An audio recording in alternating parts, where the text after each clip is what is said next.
أعوذ بالله من الشيطان الرجيم. بسم الله الرحمن الرحيم.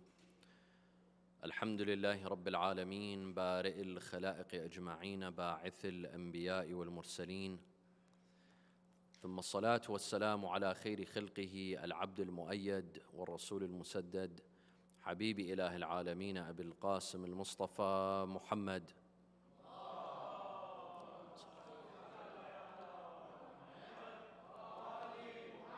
وعلى أهل بيته الطيبين الطاهرين وصحابته المنتجبين. صلى الله عليك يا رسول الله، صلى الله عليك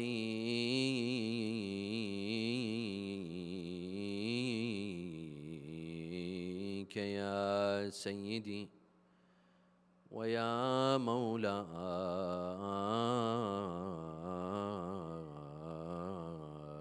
يا أبا عبد الله،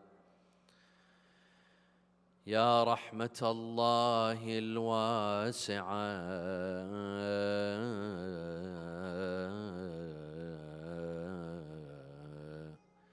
ويا باب نجاة الأمة ويا عبرة كل مؤمن ومؤمنة،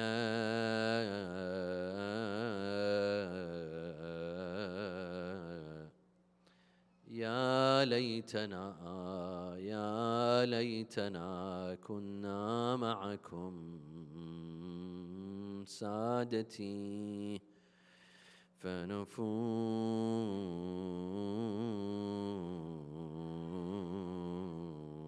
فوزا عظيما.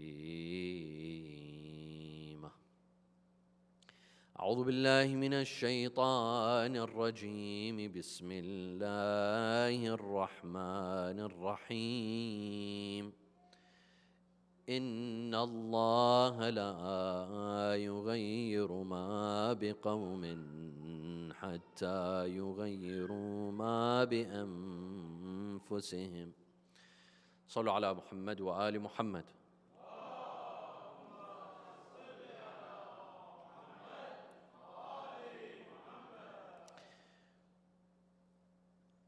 Almost everyone has habits. Some of these habits are good. Some of these habits are bad. We all have habits that can impede our lives.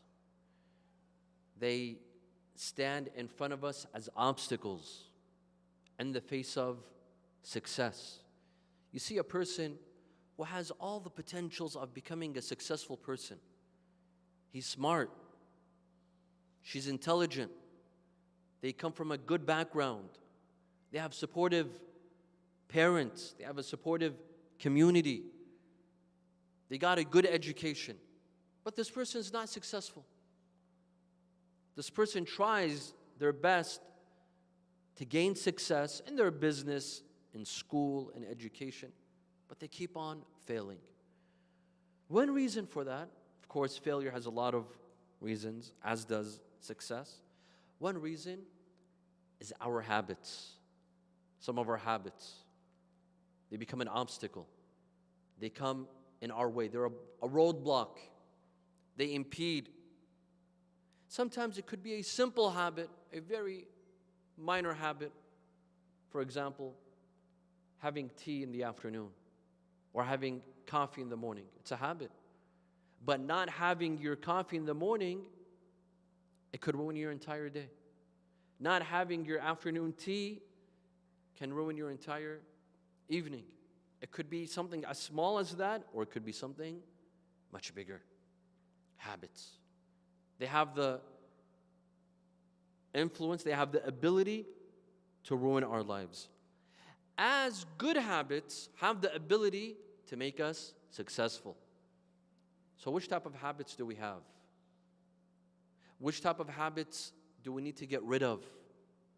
Which type of habits should we develop? Of course, overcoming certain habits can be extremely difficult.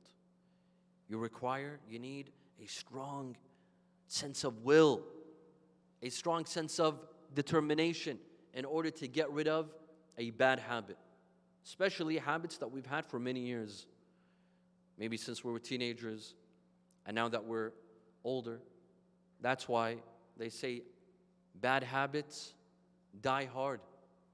It takes a long time to get rid of a habit. It requires a lot of self-discipline, a lot of determination, a strong will. Amir al-Mu'mineen alayhi salam says, لِلْعَادَةِ عَلَى كُلِّ إِنسَانٍ سُلْطَانٍ. Our habits have some sort of power on us. It's as if it pulls us. You try to rescue yourself, break loose from this habit, but you can't. Another hadith by Amir al-Mu'mineen alayhi salam, he says, الْعَادَةُ عَدُوٌ مُمْتَلِكٌ. That your habit is your enemy that has control over you. Imagine if you have an enemy that blackmails you. They have something against you and they blackmail you. They control you. They control your life because they have something against you and they're blackmailing you. Our habits control our lives, lest we break free. And there's a saying in Iraq, our dear brothers from Iraq, they know this. Abu al-Ada, what? Is'al ala salamta. That a person who has a habit, ask how he's doing, how his health is. Meaning what? Meaning he can't break loose from his bad habit until he dies. Ask, is he still alive or is he dead? Abu al-Ada, is'al an salamta. And there's another saying that I've heard in Lebanon. They say, عادة البدن لا يغيرها إلا الكفن or al-kafan. That the bad habit of a body, nothing changes it except the kafan, the shrouds that they put over us when we die. This is for people that lack a strong will, of course. But if you're determined, if we're determined, if we have a strong will, no. A person who has a strong will can fly in the sky, can break loose from any habit. But it requires discipline. It requires a strong will. Sallu ala Muhammad wa ala Muhammad.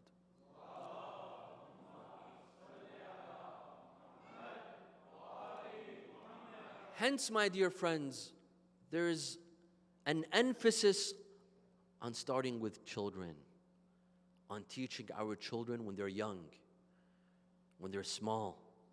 We discipline them before they develop bad habits. You know, a strong tree, you can't move it around. A tree that is well rooted in the ground, you can't move it. But if it's a small tree that you just planted, you can maneuver. In which direction do you want it to come out? You can, because it's still a small tree. Children who haven't developed habits, for example, the habit of racism. Racism is in our communities, unfortunately. Yes, it's embedded in this society. That's why every once in a while we hear of police officers, they attack a 15-year-old or a 16-year-old African American. You know, once an African American boy was shot for having a toy. This shows that racism is embedded in this society, in this country. Racism against blacks, racism against African Americans, Mexicans, even Muslims. We saw a president who had racism against almost everyone except his own race. We saw how he called the coronavirus the Chinese virus. We saw how he wanted to build a wall against Mexicans. We saw his racism towards Muslims. It's embedded. But we also have racism. We also have racism in our communities. But our children don't. Our children, they don't. Maybe they will pick up this habit later on. Because thanks to us, thanks to you and me, we'll teach our children racism. But if we can teach them from a young age, before they develop these habits, we'll have good children. We'll have a good community. We'll have a good society. Hence, Amir al-Mu'mineen alayhi salam, in his wasiyah, in his will to his son, Al-Imam al-Hasan al-Mujtaba, salawatullahi wa salamuhu alayhi,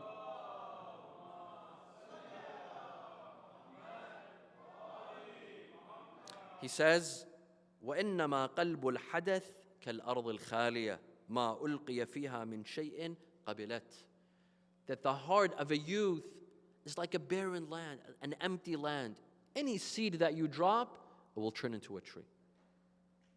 Our children are like are not a barren, a fertile land that is willing to accept any seed, any idea, any motivation.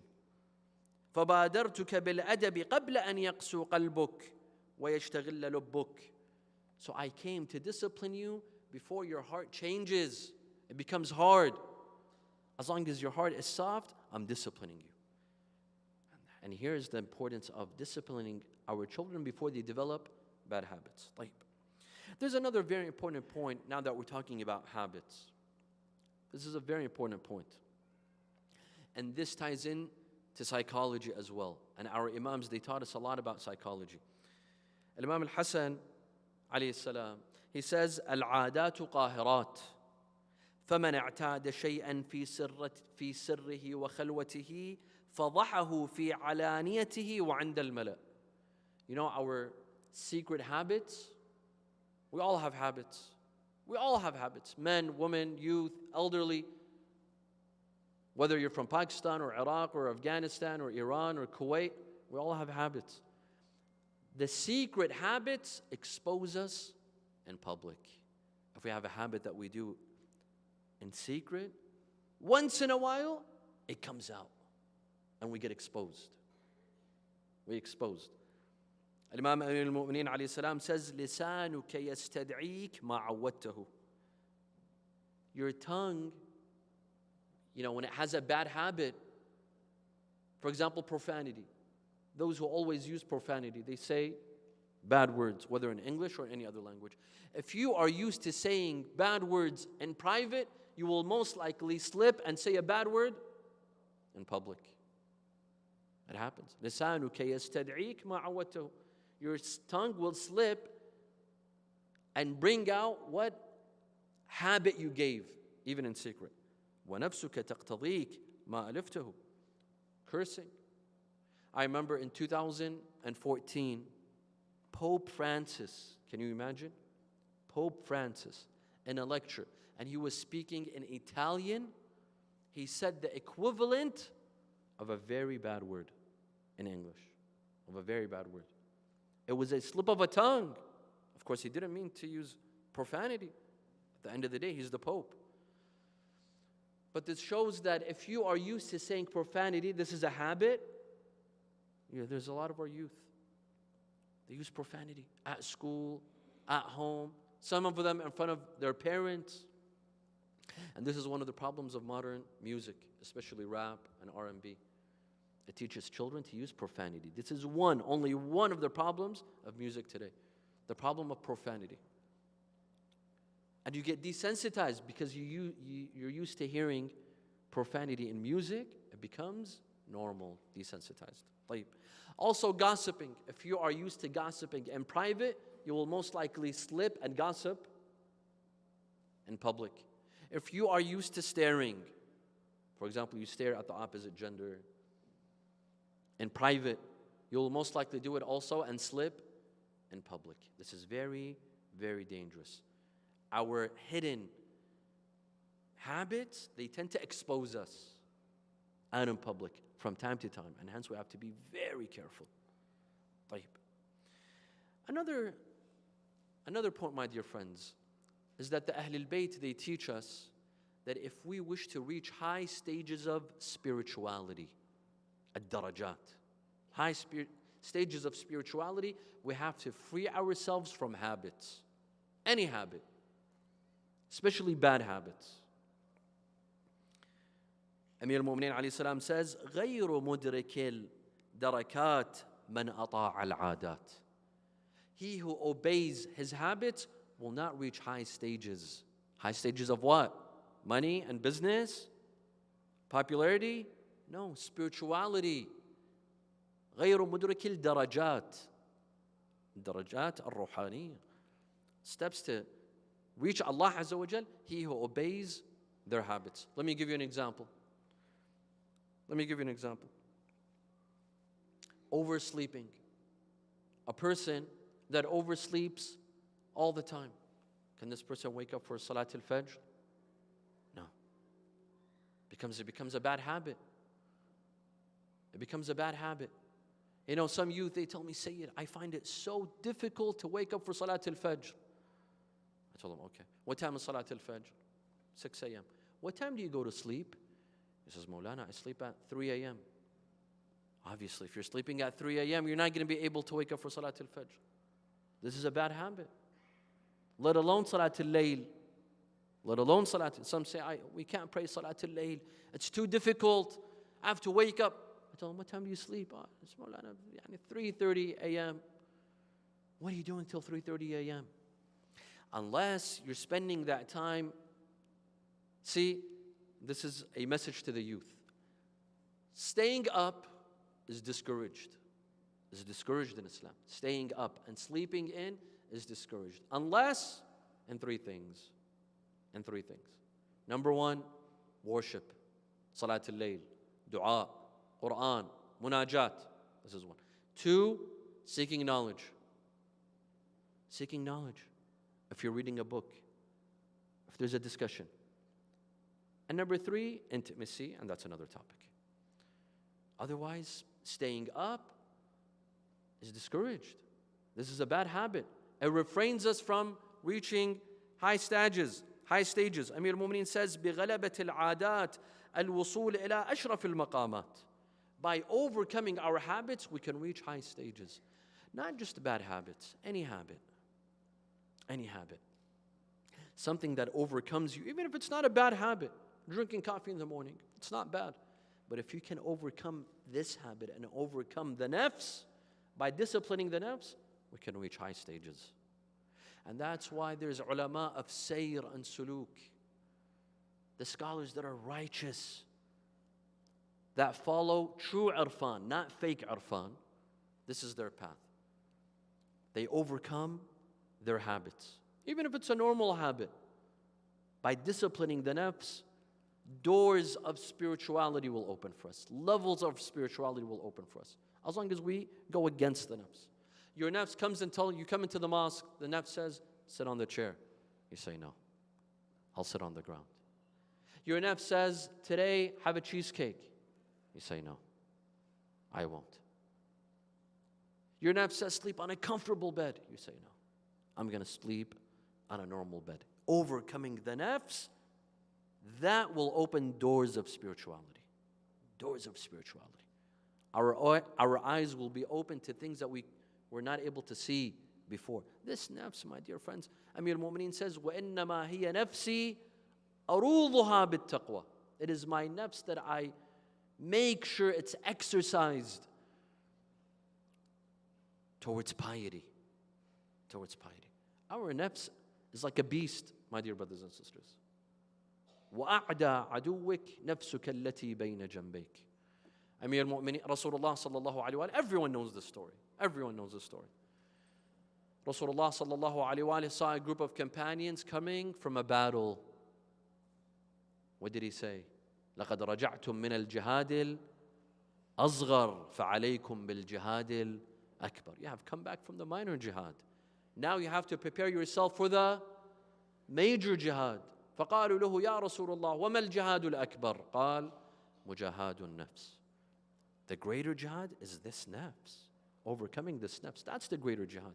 I have to ask myself, before I ask anyone, have I surpassed this test? Have I passed this test? They say there were two scholars in one majlis, in a gathering, and they started having a debate, an academic debate. One of them was very pushy on his view. He would say, no, what I'm saying is correct. What you're saying is wrong. While the other scholar who was not pushy, he was right. Al-Haq was with him. He got into a heated debate. The first scholar who was not right, he insulted the other scholar. He says, what do you know? What have you studied? You haven't even studied. Leave these discussions to the real scholars. That scholar who was actually right, and he had his students with him, he stopped for a moment, and then he got up in front of everyone. He went to the other scholar, he grabbed his hand, and he kissed it. And then he left. His students, they rushed at him. They told him, Maulana, what did you do? You were right, and he was wrong.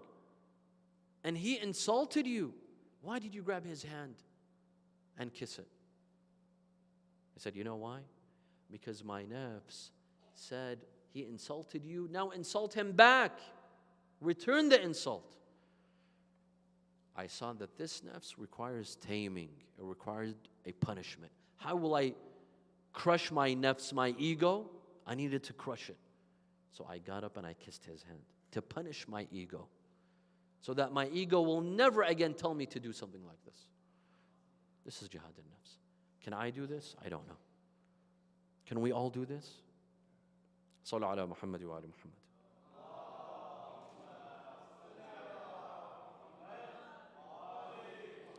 We come back to habits.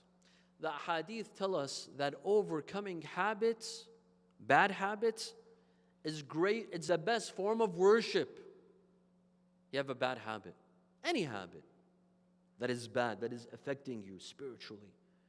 Maybe you do it in private when no one's watching. It's a bad habit. Overcoming this habit, forcing yourself to overcome, this is the best form of worship. This is better than salah and fasting. Anhu alayhi salam, أفضل العبادة غلبة العادة. Getting rid of a bad habit. This is the best form of worship. It's better than praying Salat al-Layl. And better than reciting Quran. It's a virtue. Al-fadila ghalabatul aada. Overcoming some habits is a virtue. If we can press ourselves, work on ourselves with a strong will, with dedication, with determination to get rid of certain habits, this is a virtue. This is an act of worship. Amir al-Mu'mineen says, غَالِبُوا أَنفُسَكُمْ عَلَى تَرْكِ الْعَادَاتِ تَغْلِبُوهَا. Fight your nafs in order to get rid of bad habits. تَغْلِبُوهَا. You will win. You will win. If we are genuine in fighting certain habits that impede our lives, that stand in the way of our success, they are ruining our lives, maybe our marriages, maybe our relationship with our children, because of certain habits that we have. Like anger, that we'll talk about. Anger is a bad habit. Greed is a bad habit. Stinginess is a bad habit. These habits are ruining our lives. If we can overcome them, if we try to overcome them, we can. تَغْلِبُوهَا وَجَاهِدُوا أَهْوَاءَكُمْ تَمْلِكُوهَا. And perform jihad with your desires. You can overcome them. You overcome them. There's a hadith that says Allah created angels, humans, and animals. Humans, angels, and animals. Angels have brain but no desires. Animals have desires but no brain. They have a brain, but they don't have an intellect. They can't deduce. They don't have the ability to reason. Angels have the ability to reason, but they don't have desires. Animals have desires but with no reason. And human beings both have desires and the ability to reason. And then the hadith says, a human being whose reason overcomes his desires is better than angels. And a human being whom his desires overcome his reason is worse than animals. We have the ability. We have the ability to either become better than angels or worse than animals. It's us. We have the potential. طيب. Another hadith by Amir al-Mu'mineen alayhi salam. This is a beautiful hadith. He says, غَيِّرُوا الْعَادَاتِ تَسْهَلْ عَلَيْكُمُ الطَّاعَاتِ. Change your habits. Acts of obligation, acts of devotion will become easier for you. They will become easier for you. SubhanAllah. Like what? Like the habit of oversleeping or staying up late, as I discussed. If you're finding it difficult to pray Salat al-Fajr in the morning, especially our youth, If you can't pray Salatul Fajr, why? Because you're sleeping in, you're sleeping up, you're staying up late, and you're sleeping in. You're not going to be able to pray Salatul Fajr. Change that habit. Be in the habit of sleeping early and waking up early. That's the natural pattern that Allah subhanahu wa ta'ala wants. وَجَعَلْنَا اللَّيْلَ لِبَاسًا وَجَعَلْنَا النَّهَارَ ma'asha. Allah subhanahu wa ta'ala created the night for rest, so that we sleep, so that we rest. And during the day, ma'asha, to go out, to go work, make a business, make a living for our. Some youth, they flip the coin.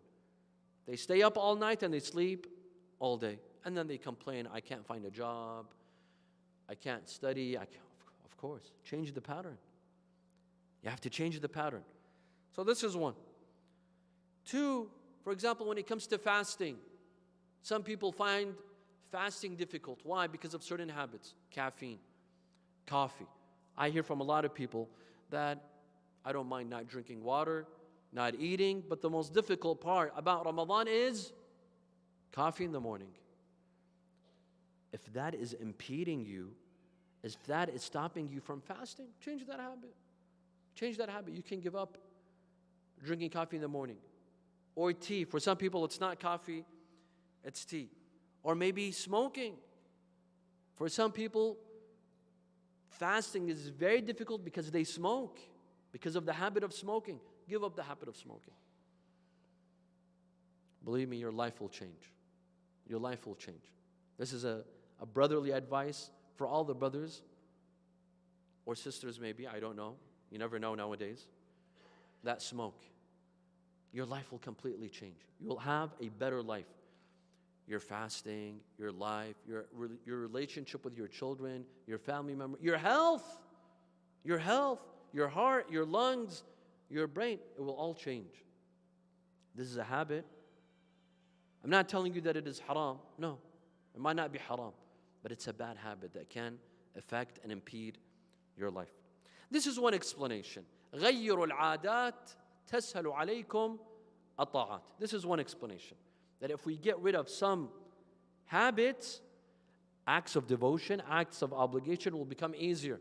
Khums, there are some people that find it difficult paying khums. But if you're in the habit of generosity, donating to the mosque, buying someone a gift, if you're in the habit of generosity, khums becomes easy. Some habits have to be changed. And there's another explanation to this hadith. Let me give you this introduction before I explain. A lot of us, we have difficulty concentrating on salah. And I pointed to this out last night. Concentrating on salah. I have a friend, he says, whenever I lose anything, I lose my keys, I lose my glasses, all I have to do is I pray. Because as soon as I pray, I'll remember where I put my keys. Because in salah, we think of everything except salah itself. Correct? We don't think about salah, we don't think about Allah. As soon as I say, Allahu Akbar, my vacation, my business, my mortgage, I have food on the stove, I have to pick up the children, and so on and so forth. The last thing that we think of in our salah is salah itself. طيب. Why? Why does this happen? And I've asked, a lot of people ask me that, Sayyid, how can I concentrate in my salah? And this is an advice for myself first before I give it to anyone else. You know why this happens? Because salah is a routine. It's become a routine.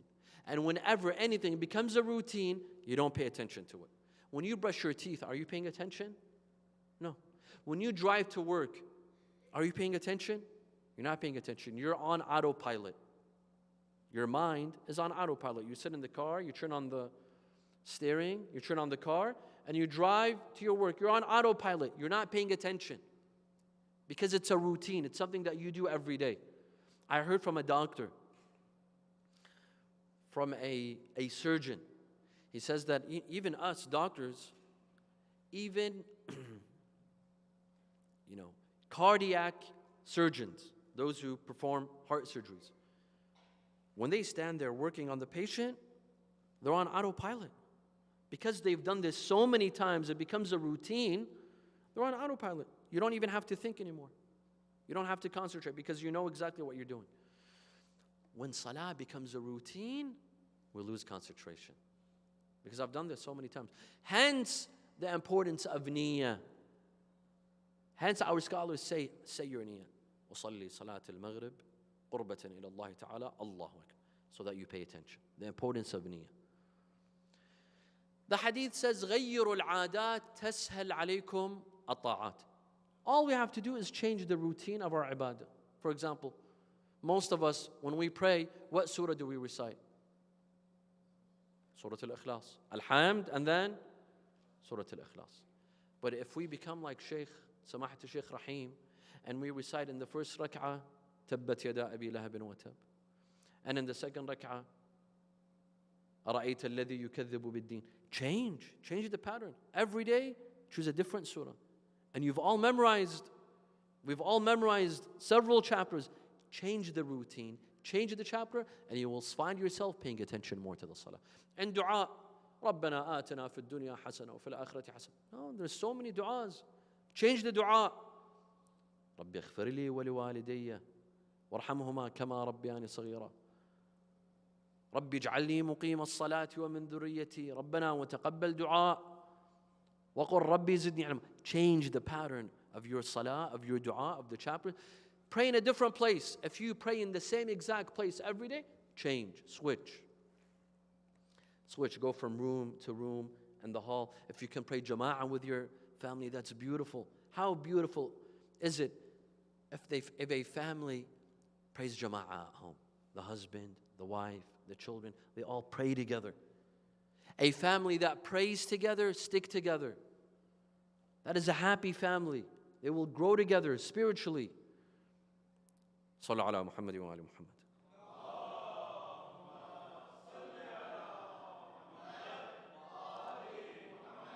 So we have narrations that tell us about good deeds. Now we talked about bad deeds. Let's talk about good deeds.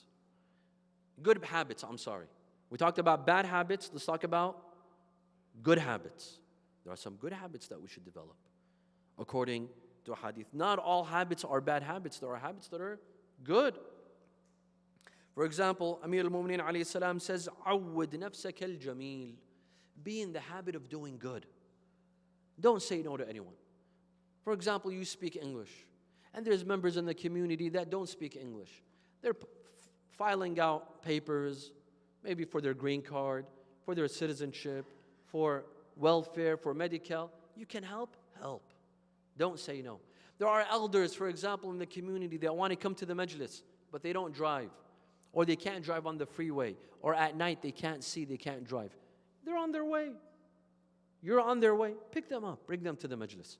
Be in the habit of doing good. This is a good habit. Saying yes to people, don't say no. Especially when people are in need of you. This is a good habit. 2, let's be in the habit of forgiving. عود نفسك السماح وتجنب الإلحاح يلزمك الصلاح. Be in the habit of forgiving. Forgive anyone. It could be your parents. It could be your children. It could be your husband. It could be your wife. Yes, my dear sisters, you can forgive your husband. And my brothers, you can forgive your wife. Be in the habit of forgiving. Anyone who has done me harm, they can forgive me. One alim, I heard him say, anyone who's done my ghiba, halal. Anyone who's backbited me, halal. Anyone who's hurt me with their tongue, halal. Why? He says, because I would not want to be an obstacle of the path of a mu'min towards Jannah. I don't want that person to say, you were the reason I did not enter Jannah. So I forgive everyone. Let's be in the habit of forgiving. Let me tell you this story. وَصَلُّوا عَلَى مُحَمَّدٍ وَآلِ مُحَمَّدٍ.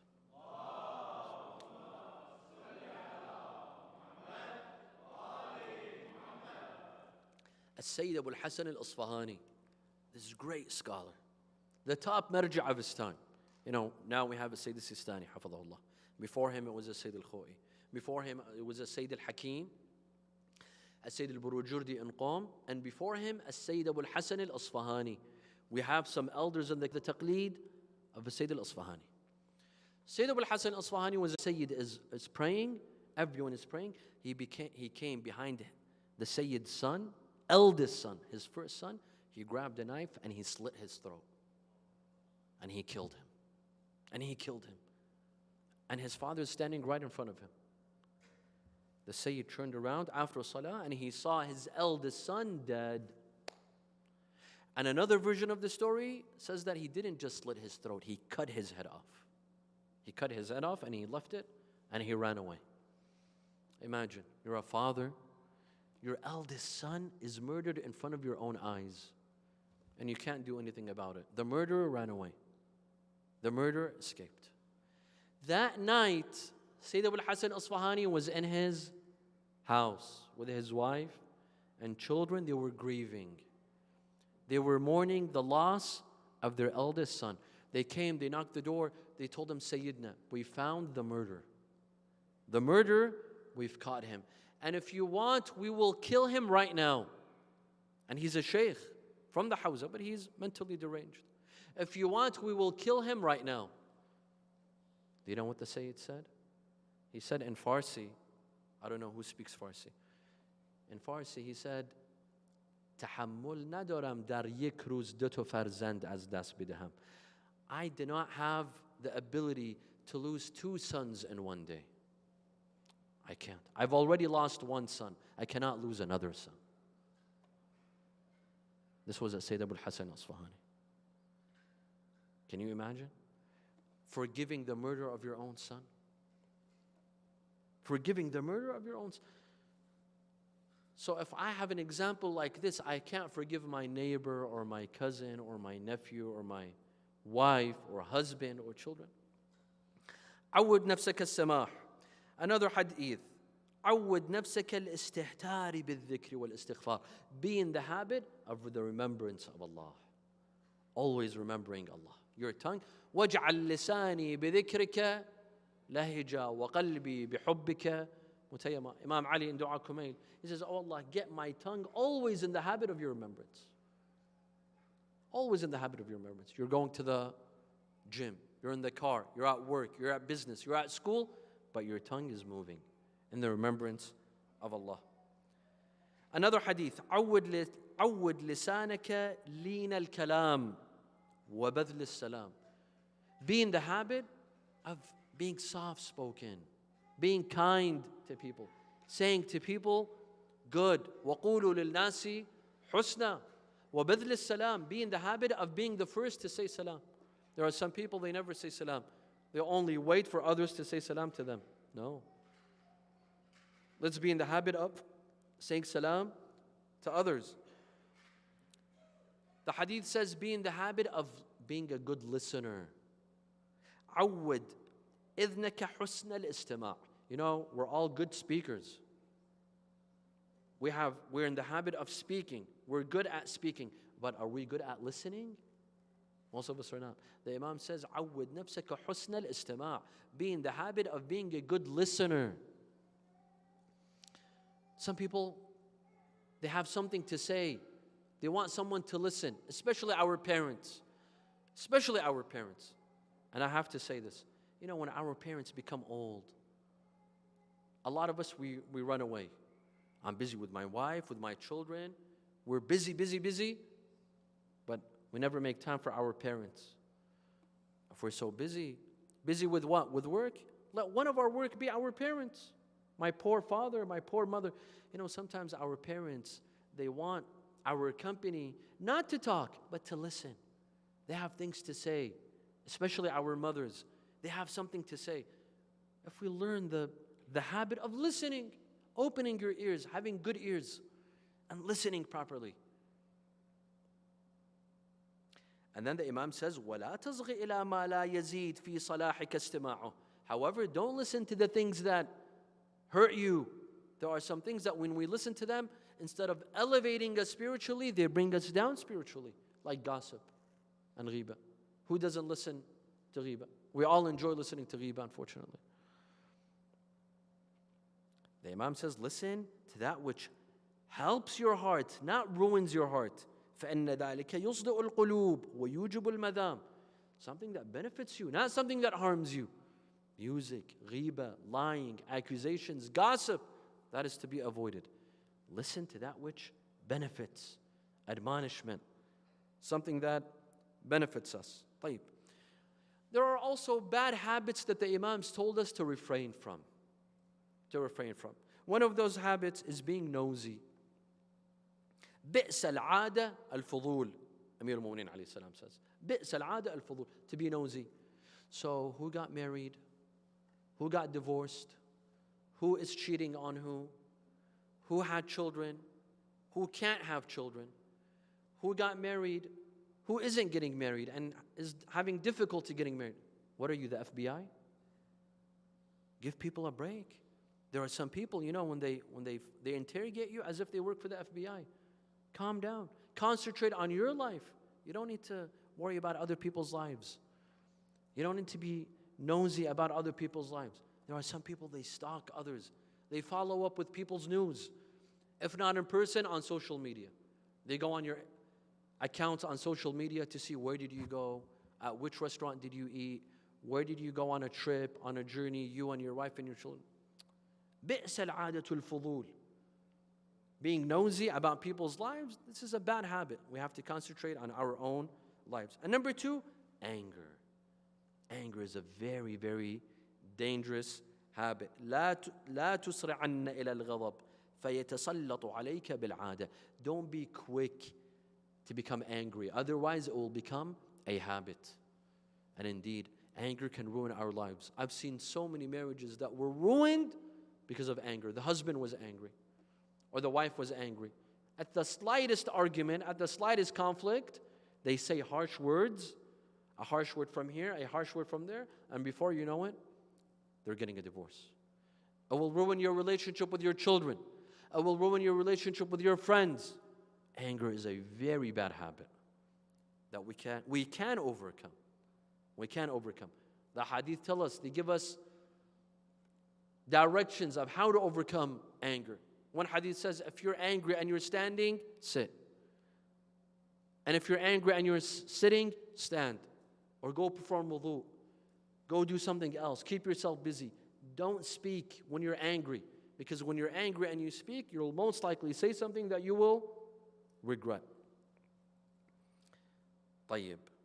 And finally, the Ahlulbayt teach us that we should discipline ourselves by not picking up new habits. Amir al-Mu'minin alayhi salam, sometimes he'd be sitting on a dinner table and they'd bring him a dessert. For example, al-faludaj. It was a dessert, something like of a cheesecake, for example, or a cake. They would bring it to Amir al-Mu'minin. Amir al-Mu'minin, he would look at it and then he'd say, no, pick this up. Pick this up. Why? He said, because I'm afraid I will taste it and I will like it and it will become a habit for me. I don't want this. One day, لما أتي بالفالولج فوضع قدامه قال أمير المؤمنين, he said, إنك طيب الريح حسن اللون طيب الطعم. You look good, your color is good, you taste good. ولكن أكره أن أعود نفسي ما لم تعتد. I hate to get myself to learn a habit that it didn't have before. This was Amir al-Mu'minin. This is how he would discipline himself and discipline his Shia. Now look at his nemesis, Muawiyah. Muawiyah, they'd put a dinner table in front of him. It's as if he would enter a battle, right? He would go on the right wing, on the left wing, in the center. He had a battle. And he wouldn't leave anything. He wouldn't leave anything. An-Nasa'i, the famous Sunni scholar, An-Nasa'i, he went to Sham, Damascus, the headquarters for Bani Umayyah. They told him, Ya Nasa'i, can you tell us one hadith in the virtue of Muawiyah? One of the virtues of Muawiyah? He said, which virtues? Which virtues? The only virtue that I know is the hadith of La ashba' Allahu batna. What was that hadith? One day, Rasulullah sallallahu alayhi wa he called for Muawiyah. He sent a messenger to call Muawiyah. The messenger went, he saw Muawiyah eating. He came back, he told him, Ya Rasulullah, Muawiyah is eating. After an hour, he sent the messenger again to Muawiyah. He came back, he said, Ya Rasulullah, he's still eating. A third time he went, he came back, he said, Muawiyah is still eating. 3 hours, non-stop, continuously. So Rasulullah said, La ashba' Allahu batnah. May he never be full. May he never be full. Muawiyah would eat and eat and eat. This is the difference between Ali ibn Abi Talib and the difference between Muawiyah. And as for the son of Muawiyah, Yazid, you know what he would do? It is very difficult to say this. When they brought the head of Imam Hussein alayhi salam in the court of Yazid in Sham, Muawiyah would drink wine with the head of Al-Imam al-Hussein in front of him. He would drink and drink and drink and drink. If there was anything remaining in the bottle, do you have the heart to hear this? He would pour it on the head of Abi Abdullah al-Hussein. He would pour the wine on the head of Abi Abdullah al-Hussein. What a disaster, what a tragedy. As-salamu ala al-ra's al-maqtu'. As-salamu ala al-shayb al-mukhaddab. Now, my dear brothers and sisters, there are millions going to Karbala. And we have some, I know, from the community that have gone to Karbala. And every one of us, we wish that we were in Karbala right now. I know that those who went, I'm sure you begged them, you told them, pray for me when you reach the shrine of Imam Hussein. Ask Imam Hussein to ask us next year. Inshallah, next year we get to go. Lucky are those that are in Karbala now that get to see the Qubba of Imam Hussein and the shrine of Imam Hussein, that blessed shrine, along with the millions. Whether you're from Iraq, or you're from Pakistan, or from Afghanistan, whether you're from whatever country you are, but these millions, when they enter the shrine of Imam Hussein, they speak one language, and they have one phrase, Labbayka ya Hussein. They all shout, Labbayka ya Hussein. Of course, because Imam Hussein alayhi salam, 14 centuries ago, he made a call. He made a call, but no one answered him then. He said, Ala hal min nasirin yansuruni? Ala hal min nasirin yansuruna? Ala hal min dhabbin yadhubbu an harami Rasulillah? Is there no one to help us? Is there no one to rescue us? But no one replied. But after 14 centuries, millions reply and they say, Labbayka ya Hussein. إن كان لم يجبك بدني عند استغاثتك ولساني عند استنصارك فقد أجابك قلبي وسمعي وبصري لبيك داعي الله لبيك يا داعي الله. Al-Shaykh al-Majlisi, I conclude with this. Al-Shaykh al-Majlisi was one day, Al-Shaykh al-Majlisi, the author of Bihar al-Anwar, he says, I saw a dream. I saw a dream.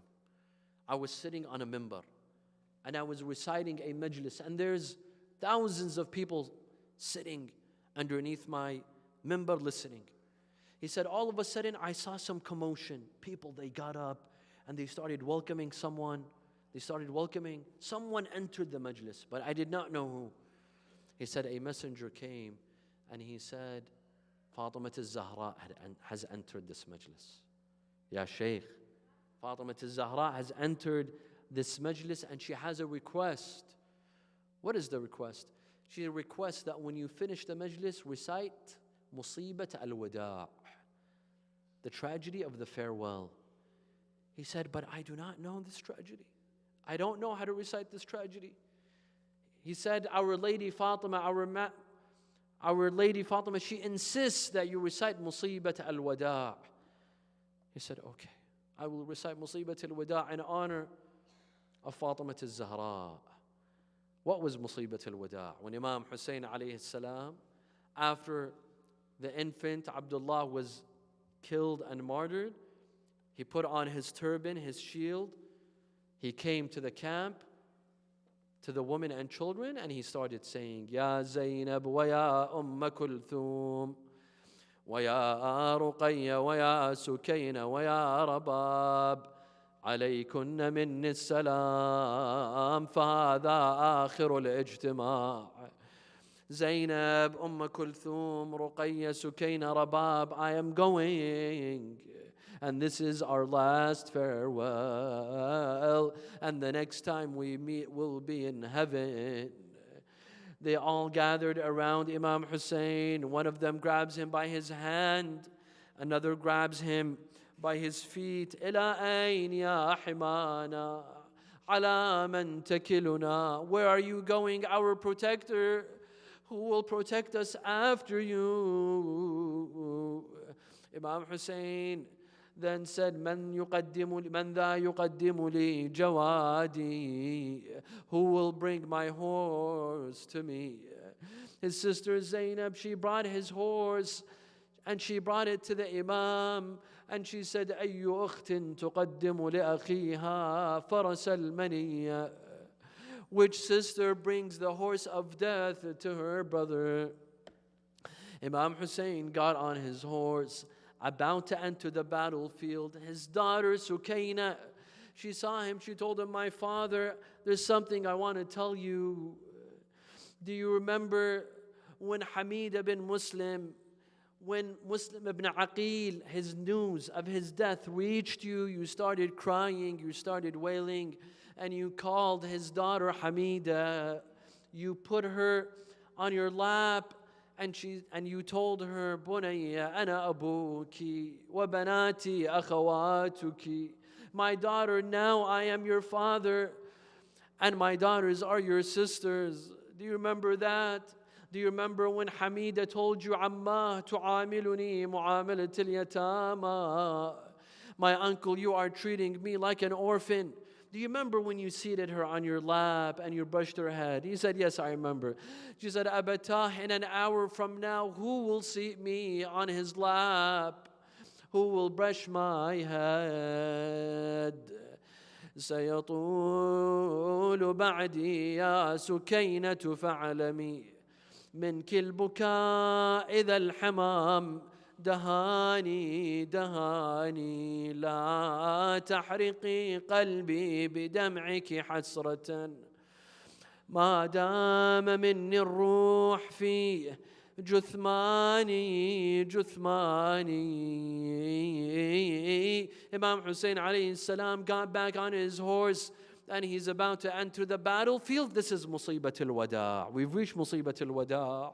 All of a sudden, Imam Hussein heard a voice, not knowing where it's coming from, a voice saying, Mahlan, mahla, yabna al-Zahra. Oh, the son of Fatima, not so fast, not so fast. Go slowly, oh son of Fatima. He looked back and it was his sister Zainab.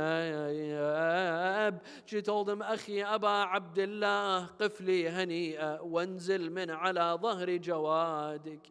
My brother Aba Abdullah, stop for one moment and come down from your horse.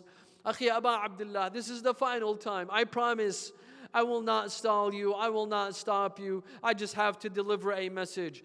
أخي أبا عبد الله اكشف لي من عن صدرك وعن نحرك. My dear brother Aba Abdullah, expose your chest and expose your neck. I have a message to deliver to you. When he exposed his chest and his neck, she came to him and she kissed him on his chest and on his neck, and then she looked towards Medina and she said, Ummah, laqad addaytu al-amana. My mother, I did exactly like you had told me.